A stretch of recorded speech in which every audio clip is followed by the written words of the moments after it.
Mañana por tu palabra yo te pido que tú bendigas, Señor, la vida de cada uno de nosotros en este lugar. Háblanos, Señor, habla a través de tu siervo, Señor, y déjame, Dios mío, instruir a tu pueblo. Dice tu palabra, el predicador escogió las mejores palabras para poder enseñar al pueblo rectitud, verdad y justicia. Yo declaro en el nombre de Jesús que tú, Señor, me das esa palabra sazonada, llena de gracia y de entendimiento, pero también de profundidad, que nos confronte, que nos toque y que nos deje ver nuestra necesidad para que nosotros podamos salir victoriosos y tener el carácter verdaderamente de Jesús. En el nombre de Cristo. Amén. Puede tomar su lugar Gálatas capítulo 5, versículo 22 y 23. ¿Verdad? Nos habla acerca de los frutos del Espíritu Santo. Dice así. Dice, mas el fruto del Espíritu es ¿qué?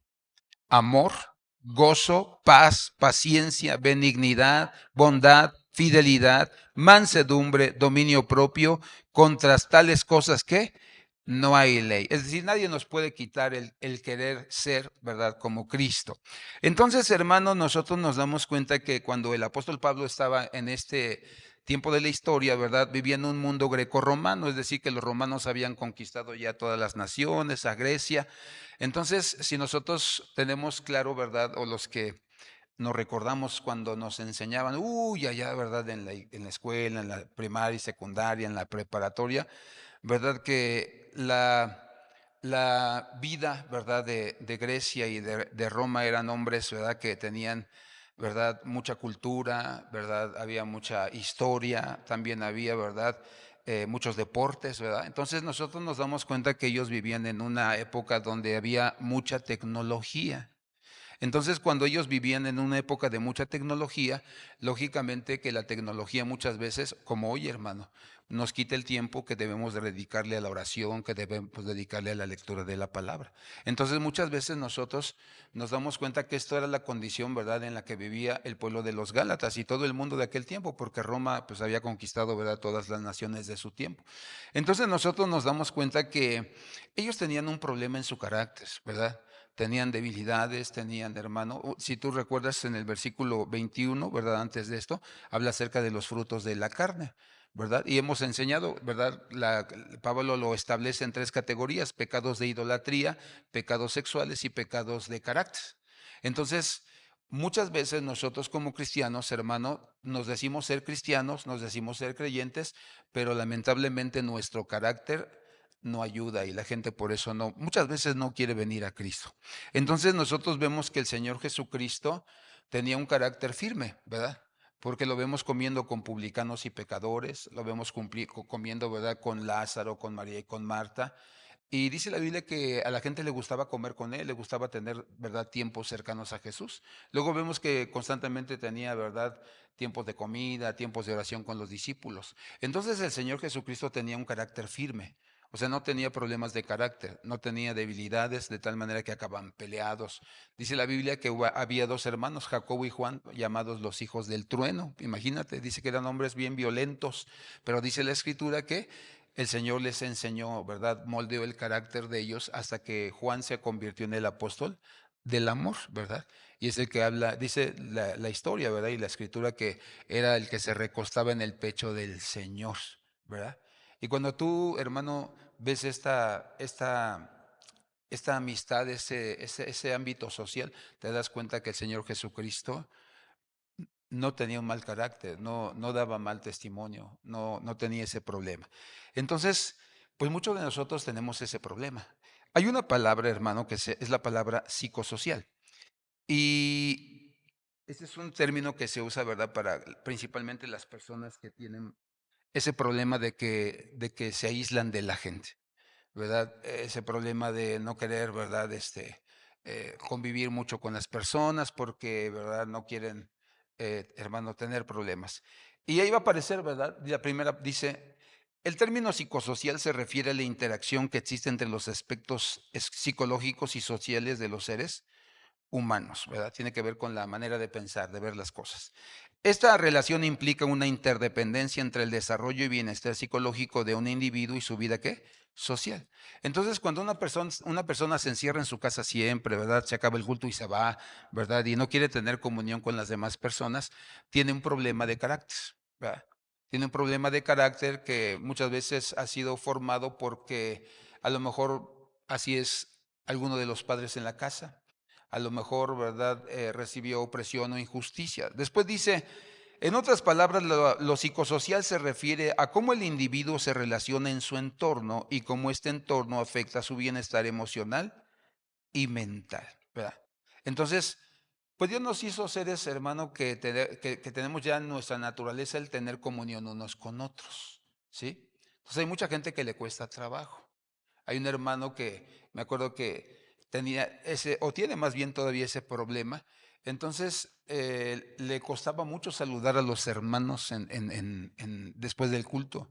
Tenía mucha pena, tenía mucha vergüenza, ¿verdad? Entonces ahí es donde nosotros tenemos que saber que si nosotros no trabajamos en esa área, o sea, de entrada, hermano, todos los días tenemos que convivir con alguien. ¿Cuántos tienen un trabajo? Levanten su mano. Que trata con gente, ¿verdad? Clientes, compañeros de trabajo. Entonces, este, todos los que tenemos eso, hermano, la sorteamos diario, porque a veces ¿verdad? Llega cada gente o nos dicen cada cosa o hacen cada cosa que nos quieren sacar de nuestras casillas. Entonces dice al final, este término se utiliza en varias áreas como la psicológica, pseudopedagogía o pedagógica, antropológica, ¿verdad? Salud pública, y tiene como objetivo entender cómo los factores sociales influyen en la salud mental y física de quién? De las personas. Entonces yo tengo que aprender a tratar con todo tipo de personas. Hay una persona que no es de esta congregación y la congregación donde él está no tiene pastor, es pastora, ¿verdad? La que atiende el lugar. Entonces, me llamó el varón, me dijo, oiga, quiero una consejería, hermano, es de varones, ¿verdad? Le digo, ¿no tienes pastor en tu congregación? Me dice, no. Le digo, mira, vamos a hacer una cosa. Dile a tu pastora que tienes una necesidad de consejo, pero que son cuestiones de hombre, ¿verdad? De varones. Entonces, si ella me conoce y yo la conozco, entonces, si ella te da permiso, te da luz verde, órale, aquí estamos, pero acuérdate, tú vienes, te aconsejo y te regresas a tu iglesia, ¿verdad? Entonces, vino, hermano, ¿verdad? Vino, perdón, me llamó y quedamos ya en el día y en la hora, ¿no? Entonces, yo tuve que mover algo para poderlo atender. O sea, cuando me habló, hermano, yo sí veía una necesidad muy, muy fuerte en él. Ok, moví mi plan que tenía en hora y media para atenderlo, pero cuando iba a llegar la hora, ¿verdad? Me manda un mensaje, ni siquiera me habla, me manda un mensaje que no iba a poder venir. Entonces, a mí algo que siempre, hermano, no me gusta es que para no reconocer o pedir disculpas, siempre es mensaje. No, hay que hablar, hay que hablar. Entonces me escribe, ¿verdad? Después deme otra cita, ¿no? Ok, pasó, dije, pues si él de la necesidad de ser, pues espero, ¿verdad? No le contesta nada, ni bueno ni mal. Me lo encuentro en el Congreso de Varones. Dice, hermano, yo soy el que estuvo y todo. Y entonces, de esas veces que dices, ¿verdad? Pues tiene una necesidad. O sea, no hay que tratarlo mal, tiene una necesidad. Entonces digo, hermano, mire, el día que usted guste, solamente llámeme y ponemos la hora. Mire, hermano, si usted no puede en la mañana por el trabajo, yo en la noche con gusto lo atiendo. 9, 10 de la noche, hasta las 11 de la noche yo atiendo. Pero lo único que le pido es que sea seguro, hermano, porque tuve que mover un compromiso para poderle atender a usted. Entonces, pues sí, me movió toda la agenda del día, ¿verdad? Y pues prácticamente perdí esa hora y media que yo tenía para usted. Entonces, sí es importante que nosotros aprendamos a tratar con todo tipo de personas, hermano. Y dile al que está a tu lado, y con amor y amabilidad, dile, con amor y amabilidad. Si hay gente que no ayuda, ¿verdad? Para dejarse amar, pero tenemos que hacerlo. Ahora, la Biblia nos enseña, ¿verdad?, que Dios nos puso o nos dio diferentes tipos de vida. Vamos a ver nada más, ¿verdad? 3. Pero te los digo así rapidito, porque pues ni les vas a entender todo. Ni yo les entiendo a veces. Pero es la vida bios, ¿verdad? Que es la vida biológica, la vida, ¿verdad? Del cuerpo. Zoe, que es la espiritual. Kainos, que es la religiosa. Es decir, cuando nos entregamos a Cristo, viene esa vida kainos, que por eso nosotros comenzamos a leer la Biblia, a congregarnos, a memorizar versículos, a bautizarnos, ¿verdad? A querer el bautismo del Espíritu Santo. Esa es la vida kainos, ¿verdad? Es la religiosa. Luego viene la vida perizón, que es una vida de abundancia, donde ya comienza a ver una prosperidad de nuestra alma, en nuestra economía, en todo, en todas las áreas de nuestra vida. Y luego viene la vida psique, ¿verdad? De las emociones, ¿verdad? Tu mente, tu alma. Esa es la que más Dios quiere que trabajemos para que nosotros podamos llegar a la imagen de Jesús. Luego viene la macrocronos, la cronológica, ¿verdad? O sea que 70 años y 80 en los más fuertes es el tiempo de vida, pero depende de cómo te cuides, ¿verdad? De tu alimentación, de si le metes coquita, carnitas y todo. No, no está mal, está muy rico, ¿verdad? Pero habla del tiempo cronos, ¿verdad? O la vida cronos. Y del aión, ¿verdad? La vida eterna. Pero nosotros hoy vamos a hablar de tres. La primera es la vida bios, que quiero que nosotros podamos aprender. ¿Por qué? Porque nosotros vamos a aprender esto. Esto lo escuché, hermano, y me puse a estudiar, a estudiar, a estudiar, a estudiar, porque sí, me di cuenta que todavía tengo que trabajar mi carácter, ¿verdad?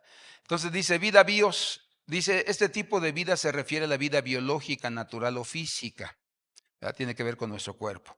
Dice, esta vida, en esta vida Dios nos da el temperamento, ¿verdad? Nosotros sabemos que hay cuatro principales temperamentos: sanguíneo, colérico, melancólico y flemático. Sanguíneo, ¿quién es sanguíneo?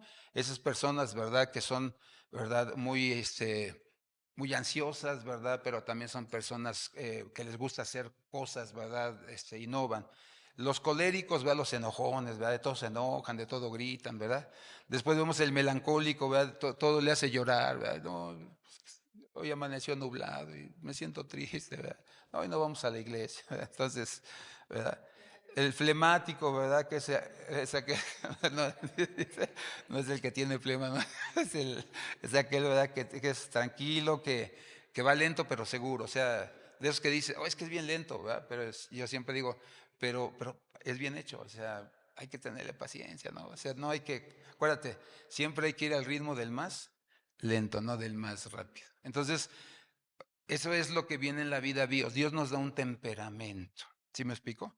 Entonces, este es un regalo de Dios. No es, Dios, acuérdate, Dios no hace las cosas mal o a medias o mal hechotas, sino que dice que él, dice el Salmo 139:13, lo vemos, dice, porque tú formaste, ¿qué?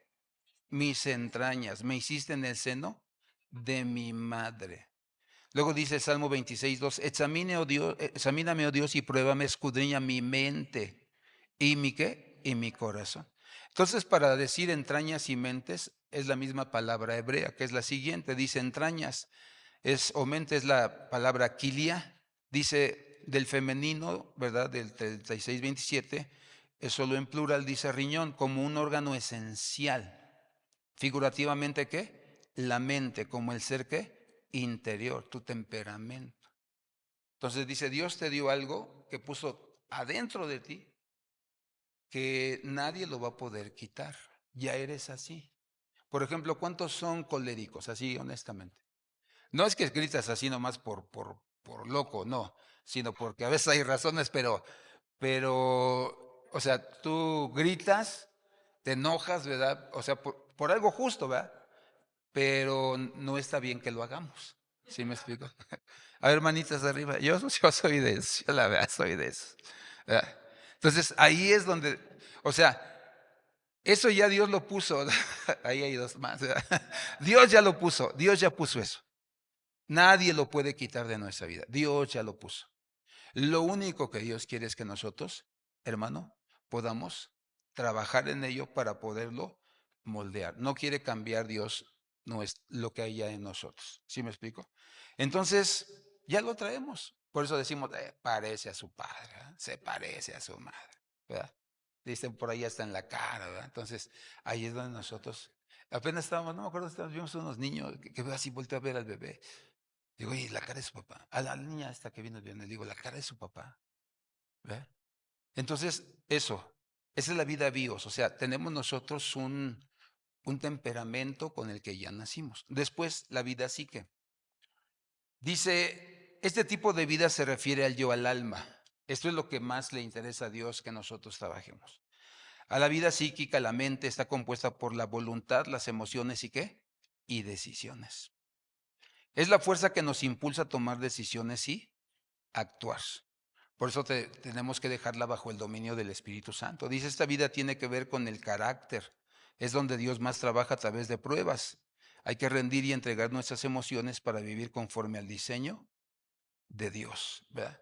Entonces, cuando Dios habla acerca de nuestra alma, de nuestras emociones, quiere que nosotros seamos la misma persona en todas partes, personas firmes. Cuando nosotros, ¿has oído la palabra voluble? Es que es muy voluble esa persona. O sea, a veces te saluda y te abraza y te besa y a veces, ¿verdad? Te ve con desprecio, ¿no? Te ve ¿verdad? Como sobajándote. Entonces, dice la Biblia que esta es el área que nosotros tenemos que trabajar en nuestra vida, porque dice la Biblia, hermano, que tú y yo debemos ser la misma persona en la casa, ¿verdad? Entonces, si tú en la casa te portas bien, eres santo, eres justo, caminas en la verdad, pero de repente te invitaron a una fiesta tus hermanos, tus amigos, ¿verdad? Y hay baile, fuman, toman, y entonces tú te conviertes a ellos, entonces ahí es donde tu alma tiene un problema, es voluble.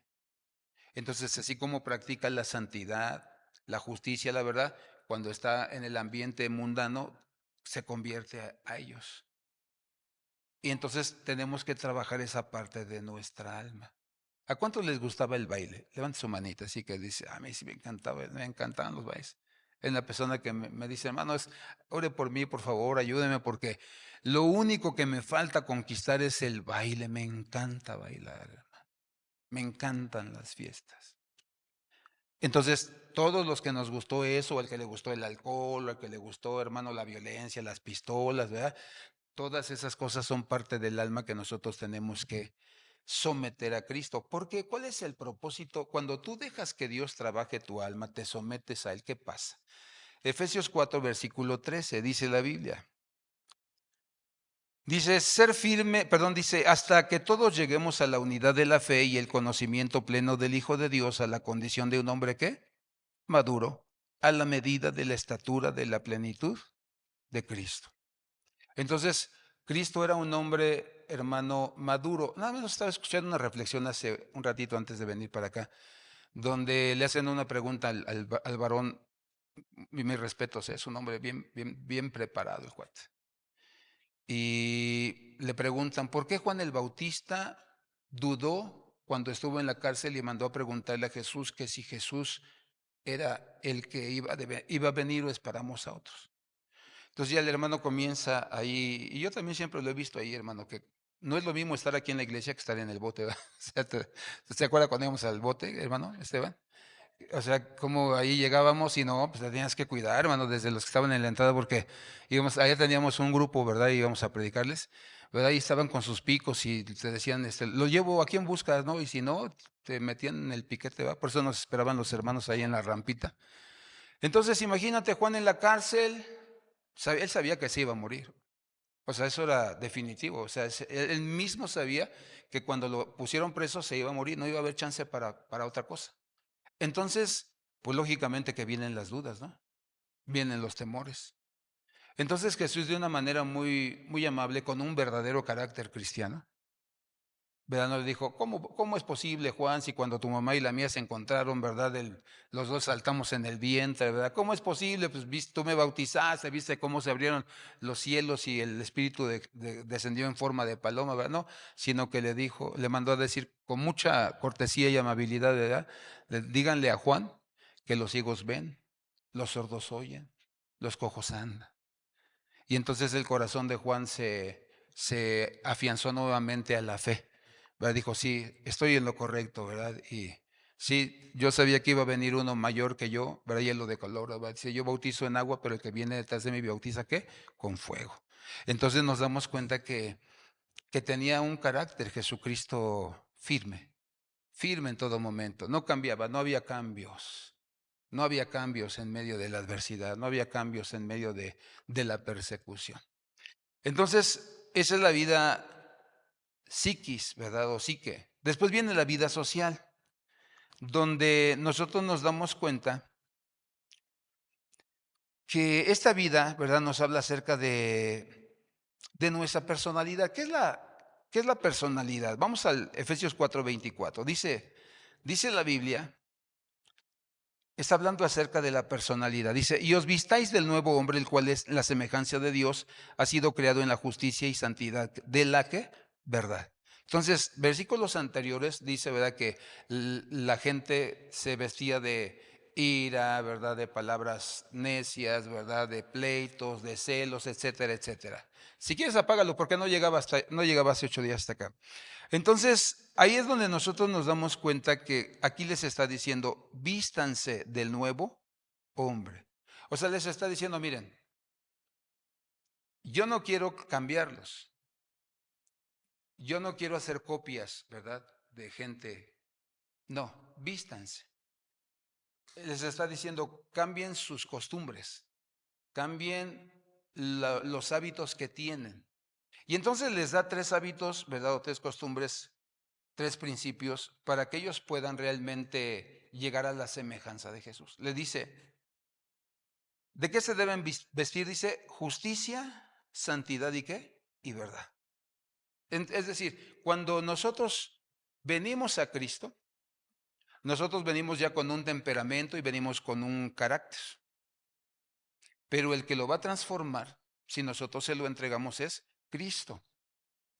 Y es entonces cuando nosotros tenemos que vivir en estas 3 cosas, en la justicia. ¿Qué es la justicia? Lo que no quiero para mí, no se lo haré a los hombres. ¿Qué es la santidad? Apartarme de todo tipo de pecado para agradar a aquel que me llamó como soldado, dice la Biblia, ¿no? Y la verdad, ¿verdad? Y conoceréis la verdad y seréis verdaderamente, ¿qué? Libres. Dejarán de hacer las cosas, dejarán de pensar en las cosas que antes pensaban, dejarán a las amistades que antes pensaban. Como en el caso de este muchacho que se entregó a Cristo, tenía una semana que se había entregado, ya lleva casi un mes allá, se llama Luis Ángel García. Entonces, yo platicaba con él esta semana y le decía, mira, yo no sé si tú lo ves así, pero yo puedo ver. Yo le preguntaba a Dios y decía, pues, ¿por qué te lo llevaste?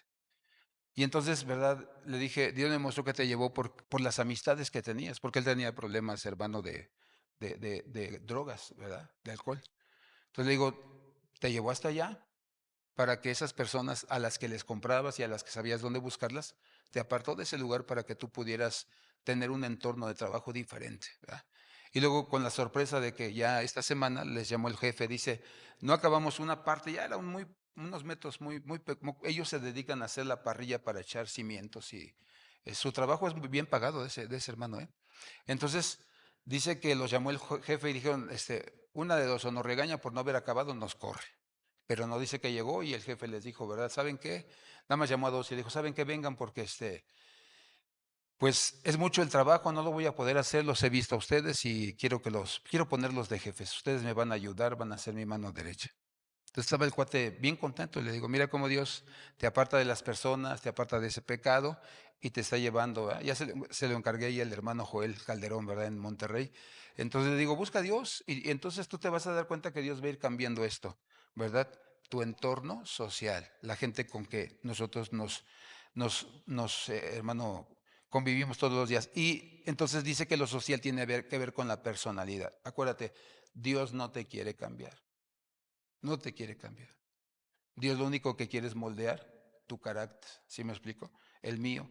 Dice personalidad, conjunto único de rasgos de pensamiento, de sentimiento, comportamiento que caracterizan a un individuo, ¿verdad? Entonces, ¿qué es la personalidad? Cómo pienso, cómo siento y cómo me comporto, así. Esa es la personalidad, ¿verdad? Por ejemplo, a ver, hablemos personalidad. ¿Cuál es la personalidad, hermana Meide, de su esposo?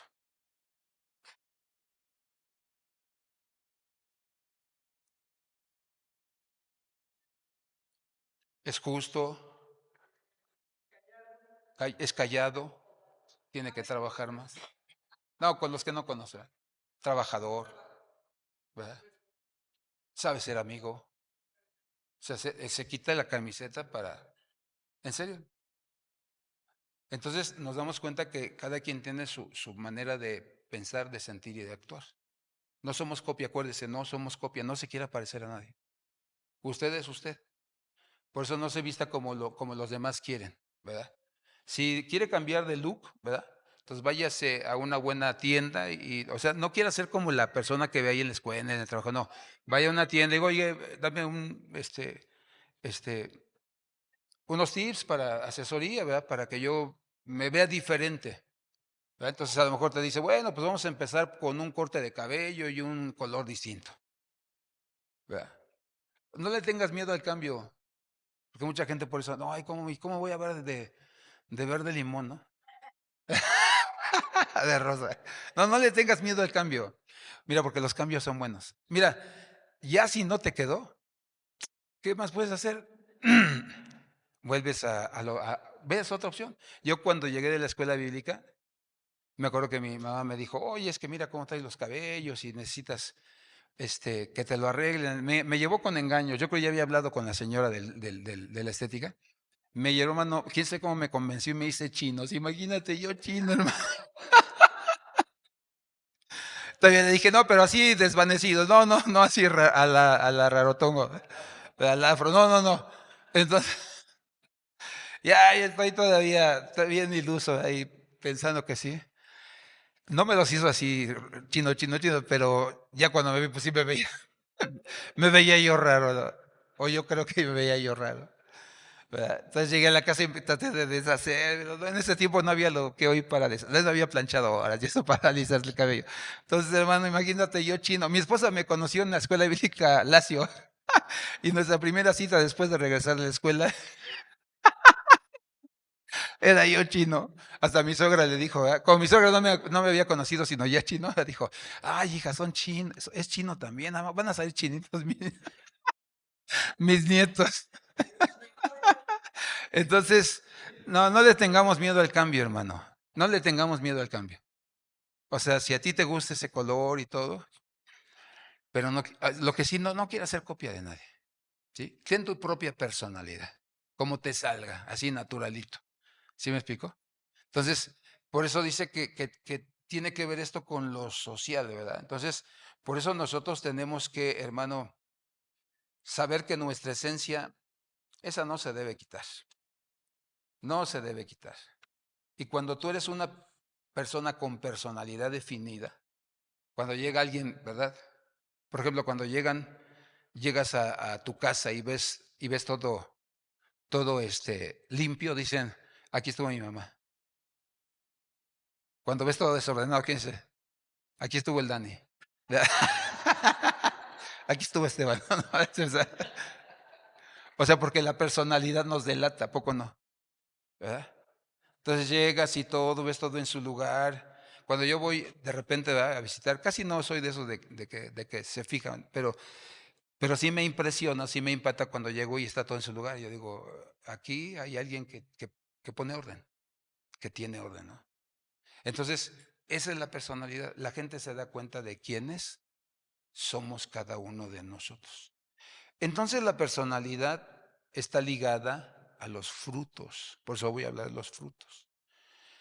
Y la Biblia nos enseña en la siguiente diapositiva que la personalidad de una persona es comparada como un árbol. El árbol, ¿verdad?, es figura del hombre. En Marcos 8:24, si no me equivoco, dice la Biblia que cuando Jesús sanó al ciego, ¿verdad? Dice que le dijo, ¿qué ves? Y dijo, ve a los hombres que caminan como árboles.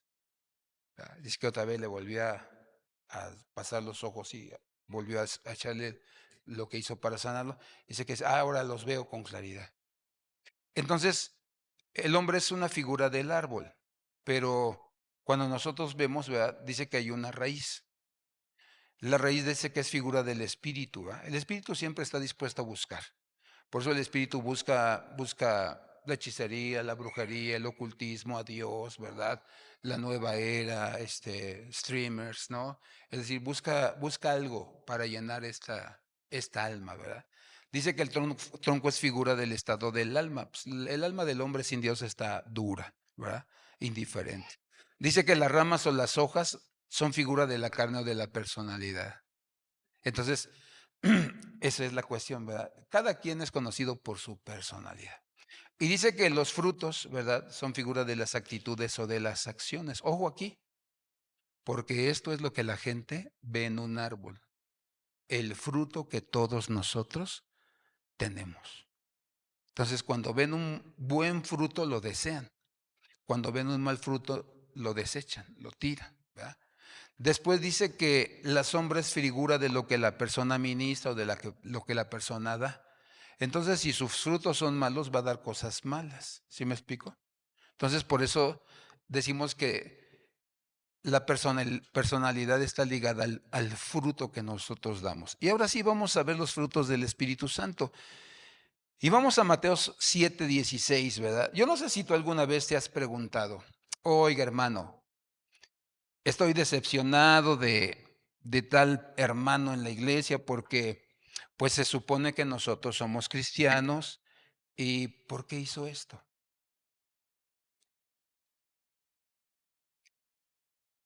Le presté 1,000 pesos y ya no me los regresó. Dice Mateo 7:16, por sus frutos, ¿qué? Los conoceréis. Entonces, no todo el que diga ser cristiano es cristiano, sino por sus frutos. ¿Acaso se recogen uvas de los espinos o higos de los abrojos? Claro que no. Así, todo árbol bueno da ¿qué? Frutos buenos, pero el árbol malo da frutos malos. 18. Un árbol bueno no puede producir frutos malos, ni un árbol malo producir frutos buenos. Todo árbol que no da buen fruto es cortado y echado ¿qué? Al fuego. Así que por sus frutos los conoceréis.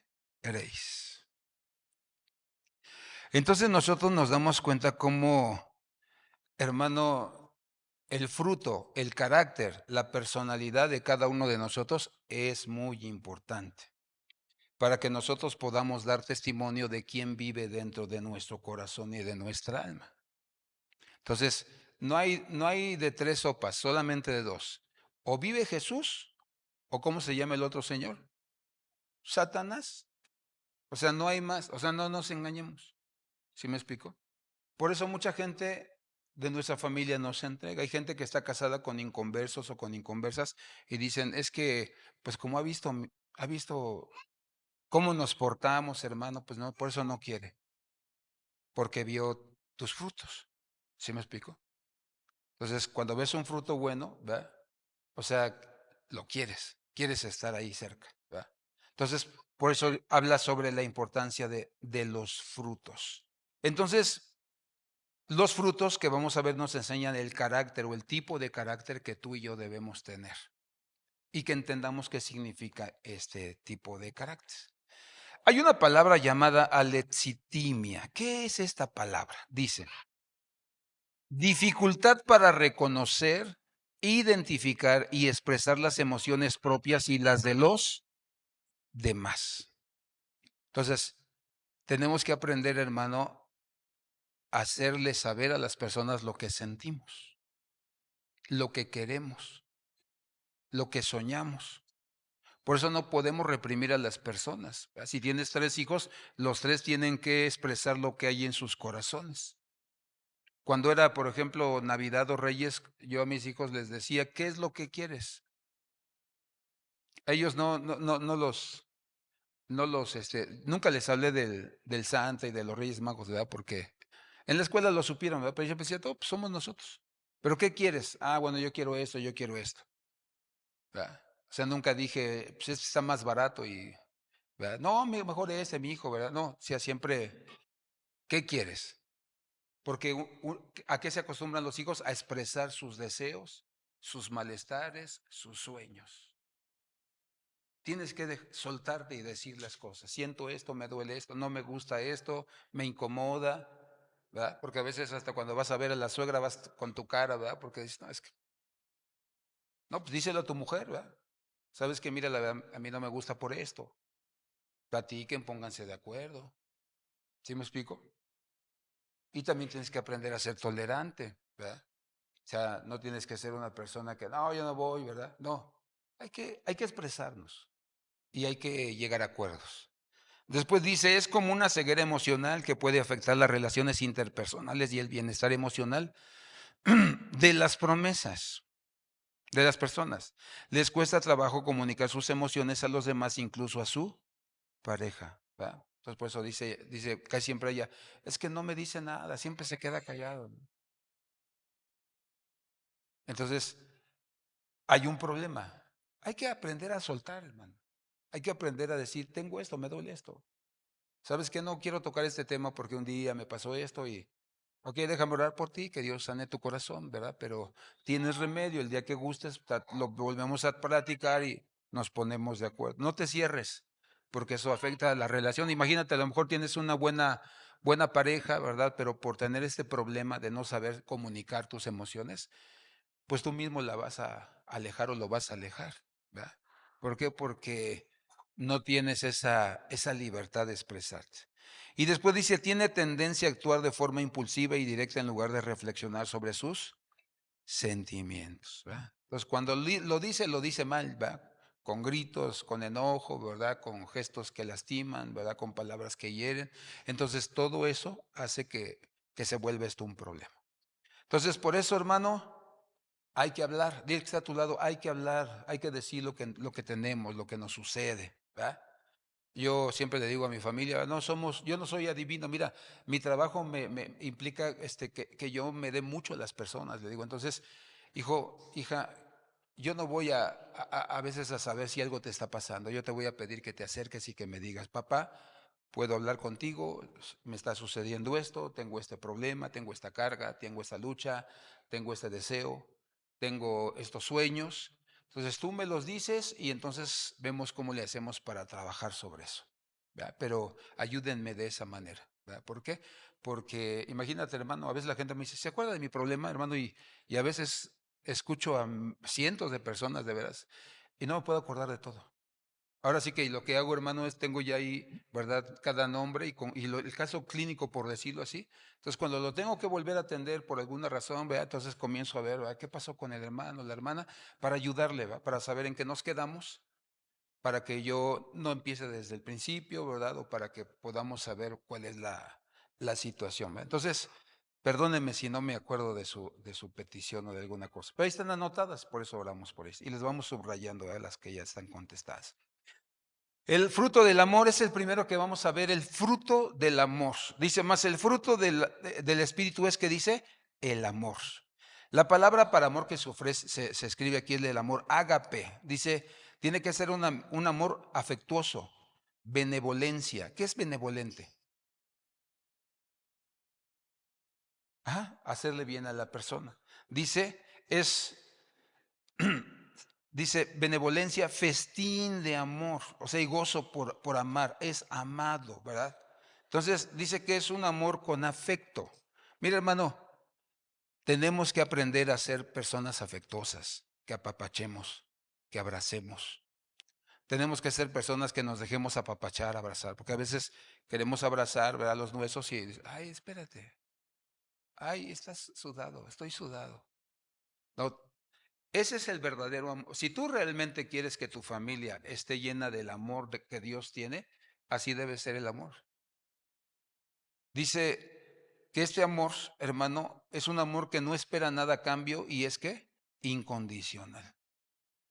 Ese es el tipo de amor. O sea, ¿has escuchado la clásica frase de lo dado, dado? O sea, tú das porque amas a la persona, amas a las personas. O sea, tú lo das sin ningún pensamiento de que me lo devuelva.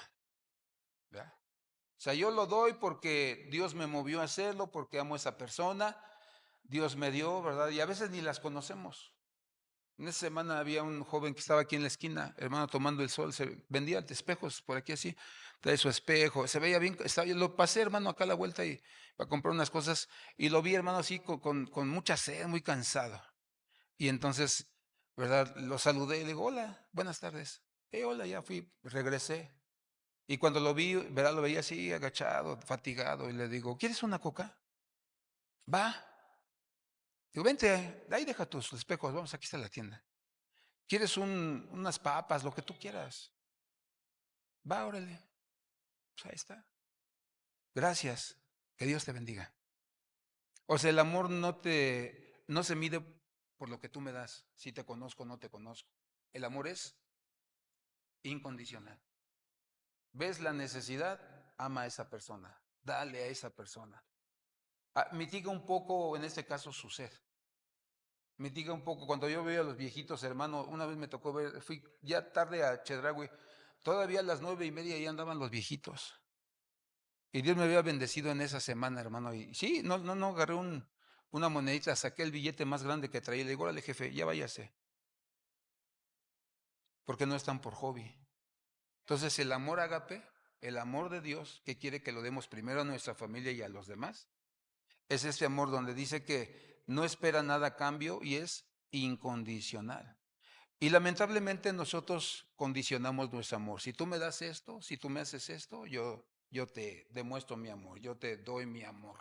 No, ese amor es incondicional.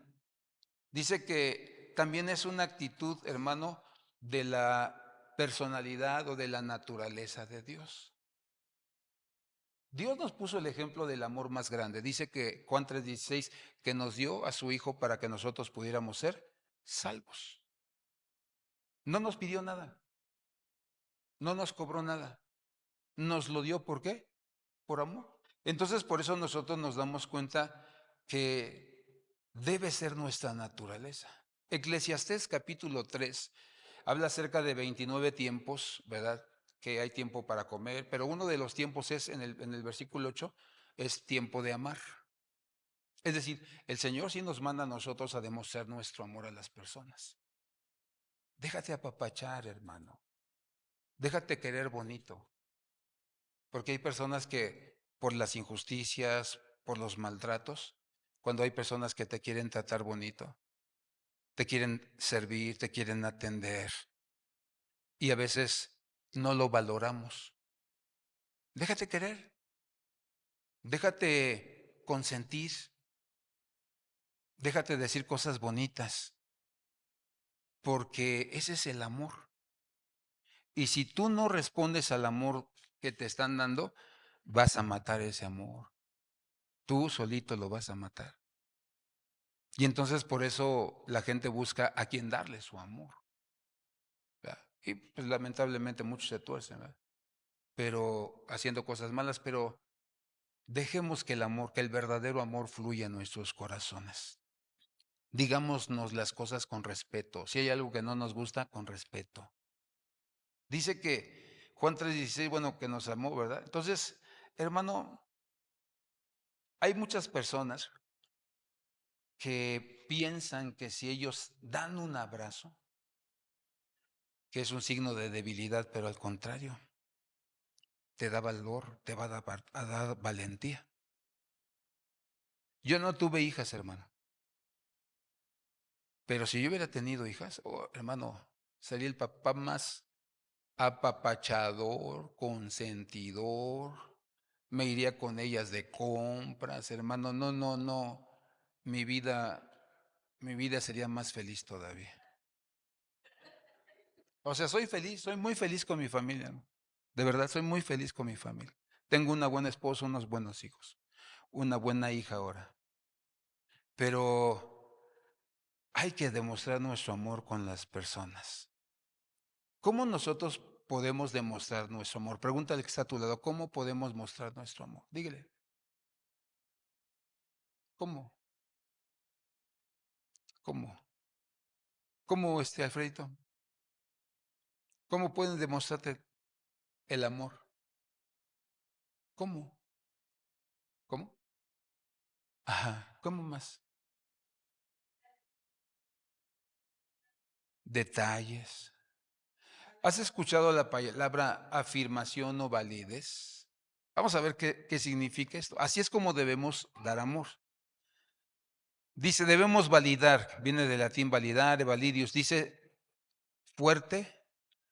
¿Qué hace cuando tú le das a una persona afirmación o le muestras el valor? Se hace fuerte, se hace robusta o robusto y se hace potente. Dice, esto significa reconocer y aceptar los sentimientos de una persona, sus pensamientos o sus experiencias sin juzgarlos, sin reprimirlos o intentar cambiar sus puntos de vista. Entonces, hizo algo bueno, hermano, dile, por ejemplo, hay uno de mis hijos que siempre me hace mi agua de limón. Y es al único que le pido que me haga mi agua de limón porque le sale tan rica. Yo digo, ¿sabes que te salió muy rico? Muchas gracias, hijo. Cuando hay alguna situación y yo tengo que bendecirlo, ¿verdad? Yo lo doy con todo amor y le doy lo más que yo puedo. Qué guapa te ves. A mi esposa cuando nos da de comer, ¿verdad? Le digo, ya guisas como poblana. Qué rico, mi amor, gracias. De verdad estuvo delicioso. Todavía tengo aquí el saborcito en la boca. Gracias por quererme, gracias por cuidarme. Y también me echo mis poesías, ¿verdad? Con ella. Entonces, hay que amarnos. Hay que demostrarnos el amor. Que tú le digas qué cosas buenas ha hecho. Porque déjame decirte que muchas veces hay esposas que no le dicen a su esposo gracias porque eres muy responsable. Gracias porque siempre que te he necesitado ahí has estado. Gracias porque nunca me pones cara cuando te digo que hay una necesidad o que tengo un problema. Gracias porque mi familia, aunque no es tu familia, pero siempre respondes como si fuera la tuya. Casi no se oye. Pues díselo, díselo. Enseña a tus hijos a amar a tu suegra, a tus suegros. Mis hijos, yo les enseñé a amar a sus abuelas, a sus abuelos. Hay que mostrar el amor, hermano. Dios, dice el libro de Mateo 3:17, que le dio valor, validez a su propio hijo. Dice que cuando se bautizó y salió del agua, dice, y aquí se oyó una voz de los cielos que decía, este es mi hijo amado en quien qué, me he complacido. O sea, estaba diciendo, hijo, lo has hecho bien. Ahora vas a empezar a ver el poder, la gracia, la grandeza mía a través de tu vida. Porque dice la Biblia que, hermano, ahí inició su ministerio. Afirma, dale afirmación a tu hijo. Dile lo bueno que tiene, lo bueno que es. Y entonces se van a sentir amados. Después dice que viene el gozo. Dice Gálatas 5:22, más el fruto del Espíritu es el gozo. Entonces, una de las mejores estrategias del marketing, hermano, a través de las noticias, es que te ponen que el gozo se encuentra donde hay pecado. Los antros, las mujeres, las compras, ¿verdad? Y ves a las gentes bien contentas, ¿no? Pero ya si las vieras llegando a su casa, dices, chin, a ver si me alcanza para pagar la tarjeta el fin de mes. Y ponen a Dios como que no es atractivo, hasta lo ponen como miserable. Entonces es un trabajo del marketing que lo que ha hecho es, hermano, engañarnos para que nosotros pensamos que eso es tener gozo. Pero ¿qué dice la Biblia? La palabra gozo es la palabra jará, que significa alegría, deleite calmo, dice, gozo, ¿verdad? Entonces dice que esto es más elevado que las emociones. Un ejemplo, Hechos capítulo 16, dice la Biblia que Pablo y Silas fueron encarcelados por haber predicado y liberado a una mujer que adivinaba, ¿verdad? Que sus amos recibían grandes ganancias. Entonces dice que estaban en la cárcel y que ahí se mostró el verdadero gozo en las pruebas. Ahí es donde se manifestó su fidelidad a Dios, ¿verdad? Entonces dice que en lugar de llorar o de lamentarse, dice que empezaron, hermano, a gozarse en el Señor. Se me acercó un hombre en una ocasión y me dice, oiga, pastor, yo tengo problemas con mi mujer. Ella va prácticamente todos los días a la iglesia. Yo la veo que ora, que lee su Biblia, pero yo me acerco y me empuja. De la vida marital, pues no hay nada desde hace años y Dios tiene la culpa. Yo le digo, Dios, ¿por qué me haces esto? Y lo dejé hablar y le digo, mire, cuando hay problemas matrimoniales, Dios no tiene la culpa, sino la forma en que ustedes se han tratado. Es entonces cuando usted tiene que ver. Entonces, Yo no sé si a usted le guste asistir a la iglesia o no le guste. Me dice, es que mis hijos están igual, no quieren venir a la iglesia. Digo, es que si usted no viene, ¿cómo quiere que sus hijos vengan? Porque la gente le es muy fácil echarle la culpa a Dios cuando le va mal. Dios tiene la culpa. O porque Él sí le dio y a mí no. No, es que ahí Dios no tiene la culpa. Son otro tipo de situaciones. Pero el verdadero gozo, dice, se ve cuando estamos pasando por el sufrimiento, por las pruebas. Hermano, si tú a mí me hubieras preguntado cómo me sentía yo cuando se me había gangrenado mi dedo, fue algo difícil, hermano. Cada vez que me raspaban, estuve como 2 veces a punto de desmayarme por el dolor, porque me decía el doctor, ¿quiere que le ponga anestesia? Y le digo, ¿se complica? Dice, sí, porque tienes diabetes y porque si te pico, no te voy a dar un piquete, te voy a dar unos 3 o unos 4. Entonces fue a valor mexicano, hermano. Me tenía que poner un pañuelo, morderlo y me raspaba, hermano, el dedo. Sentía que me moría. Y yo le oraba a Dios y le decía, antes de entrar, le decía, Señor, ten misericordia de mí. Ten compasión de mí. O sea, yo apelaba a su gracia, a su misericordia, a su amor.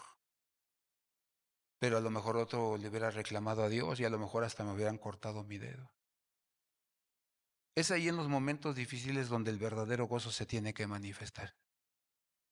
Como dijo Job, Jehová dio, Jehová quitó. Pero siga siendo el nombre de Jehová bendito. ¿Acaso recibiremos solamente el bien del Señor y no el mal que viene sobre nosotros? De oídas te había oído, pero ahora mis ojos, dice, te ven. O sea que el sufrimiento trae un propósito, nunca viene sin despropósito. Trae un propósito, limpiarnos, quebrantarnos, reconocer algunas cosas en nuestras vidas que no le hemos querido entregar a Dios.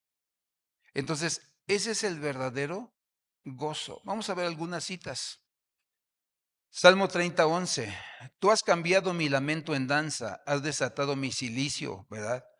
Y me has ceñido, ¿qué? Con alegría. Dice, estaba pasando por momentos difíciles, pero tú, en esos momentos, ¿verdad? Cambiaste mi lamento, mi tristeza, mi situación en alegría. Filipenses 4:4. Regocijaos en el Señor cada cuanto, siempre. Dice, otra vez les diré, regocijaos. Entonces, cuando vemos la palabra siempre estamos hablando de los momentos difíciles, de los momentos buenos, de los momentos de victoria. En todo tiempo hay que estar alegres. Después dice Tesalonicenses, estad siempre otra vez gozosos. Orad sin cesar. ¿Por qué no estamos gozosos en medio de la tribulación? Porque dejamos de orar. ¿Cuál es el resultado? Que nosotros nos lamentamos. Den gracias en todo porque esa es la voluntad de Dios para vosotros. ¿De qué? En Cristo. Entonces, Señor, gracias por todo. Siento la recia, Señor, pero gracias por todo. Yo sé que tú me vas a dar la victoria. Y luego dice Romanos, mientras esperan al Señor, muéstrense ¿qué? Alegres. Cuando sufran por el Señor, muéstrense pacientes. Y cuando oren al Señor, muéstrense ¿qué? Constantes. Lo que dice la versión 60, sufridos en ¿qué? La tribulación, constantes en la oración, ¿verdad? Entonces, ahí es donde nosotros nos damos cuenta que en el sufrimiento tiene que haber gozo. Tenemos que gozarnos. No sé si has escuchado un canto que se llama Danza sobre la injusticia, que dice, ábranse las puertas, ¿verdad? Y yo danzaré. Está muy bonito el canto. Julio Sprinker lo canta. ¿Eh? Dice Santiago 1:2, tened por sumo gozo, o gócense, hermanos míos, el que os halléis en diversas pruebas. Por eso dice la Biblia que la oración del justo, ¿qué? Puede mucho. Y entonces por eso cuando nosotros pasamos por momentos difíciles, ¿qué tenemos que hacer? Pedir oración unos por otros. Ayúdenme a orar, ayúdenme a orar. Cuando nosotros padecimos la situación de mi dedo y del ojo de mi hijo, hermano, yo mandé mi oración a toda la región. Somos más de 360 iglesias, centros de fe, esperanza y amor en toda la República. Y entonces todas las 360 iglesias orando, amigos pastores de otras movimientos, orando y pidiendo al Señor, la familia orando, los amigos orando. Entonces la oración eficaz del justo puede mucho. Fue difícil, lloramos, Sí, sí lloramos. Sí, sí sentíamos la muerte, pero llegó el momento en el que Dios escuchó nuestra oración y tuvo compasión. Y nos gozamos en medio de eso, ¿verdad? Y cantaba yo le cantaba a Dios. Yo no dejé de cantarle a Dios, le decía, ¿verdad? Dice el canto, la alabanza a Dios cambia todas las cosas. Y después el fruto de la paz, vamos a terminar con ese. Dice, la paz, dice, la paz os dejo, mi paz os doy, no la doy como el mundo que la da. No se turbe vuestro corazón, ni tenga, dice, miedo. Y la palabra paz es la palabra eirene que significa, dice, unir, paz, prosperidad. Entonces vemos una paz del mundo y vemos la paz de Dios, la paz shalom. En el tiempo en el que el apóstol Pablo vivía, estaba gobernando el imperio romano y había, hermano, una paz, ¿verdad? Que le llamaban la Pax Romana o Augusta, ¿verdad? César, ¿verdad? Todos el nombre o el título era César, pero cambiaba el nombre. César Augusto era el de ese tiempo. ¿Qué sucedía en ese tiempo? Dice, el periodo en el que el imperio romano logra imponer su hegemonía o su dominio sobre sus vecinos y sobre otras naciones como los griegos y los judíos, a través de una fuerza para imponer la paz. Es decir, ellos decían, ¿verdad? O te sometes o te doy cuello, ¿verdad? Era la paz que ellos ponían, ¿verdad? En medio de ese tiempo. Dice, si alguien criticaba o se levantaba contra el César Augusto, eran encarcelados, torturados o crucificados. Entonces, era una paz por miedo, por temor, impuesta por un emperador. Y entonces eso, pues eso no es paz, ¿verdad? Eso no es paz. Entonces, muchas veces en la casa, la pregunta sería, ¿qué tipo de paz hay en tu casa? Porque a veces en la casa nosotros sometemos a la esposa o a los hijos bajo amenazas. Y los hijos obedecen porque pues, no les queda de otra. La esposa obedece porque no les queda de otra.